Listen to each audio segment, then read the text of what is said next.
बहुत समय पहले की बात है। एक छोटे से गांव में रामू नाम का एक गरीब लकड़हारा रहता था।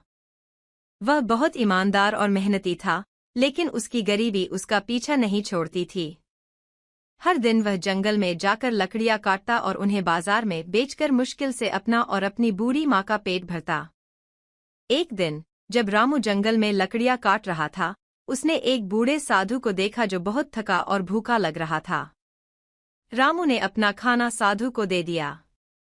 साधु बहुत प्रसन्न हुआ और आशीर्वाद देते हुए एक छोटी सी थैली दी, जिसमें कुछ राख थी। उसने कहा, यह कोई साधारण राख नहीं है, यह जादुई है।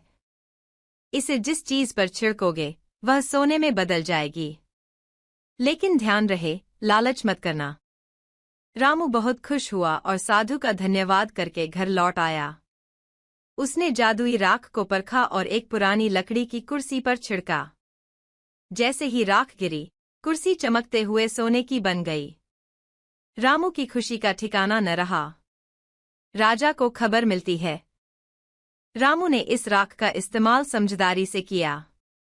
उसने थोड़ा थोड़ा सोना बनाया और अपनी गरीबी दूर कर ली। लेकिन गांव में यह खबर फैल गई और राजा तक भी पहुंच गई। राजा ने सिपाहियों को भेजकर रामू को दरबार में बुलवाया। राजा ने आदेश दिया, मुझे वह जादुई राख दो, ताकि मैं अपने पूरे महल को सोने का बना सकूं। रामू ने राजा से विनती की, महाराज, यह राख जरूरतमंदों की मदद के लिए है, लालच के लिए नहीं। लेकिन राजा नहीं माना और उसने जबरदस्ती राख छीन ली। राजा ने पूरे महल में राख छिड़क दी। लेकिन जैसे ही राख पूरे महल में फैली, जादू उल्टा हो गया। महल सोने का बनने की बजाय राख में बदल गया। राजा ने घबराकर रामू को बुलाया, लेकिन रामू ने कहा, मैंने आपको पहले ही चेतावनी दी थी, लालच बुरी चीज है। राजा को अपनी गलती का एहसास हुआ और उसने रामू से माफी मांगी। रामू ने थोड़ी जादुई राख लेकर महल को वापस पहले जैसा बना दिया। राजा ने खुशी खुशी रामू को ढेर सारा धन दिया और उसे सम्मानित किया। इस प्रकार रामू की ईमानदारी और परोपकार की भावना ने न केवल उसकी बल्कि पूरे गांव की तकदीर बदल दी।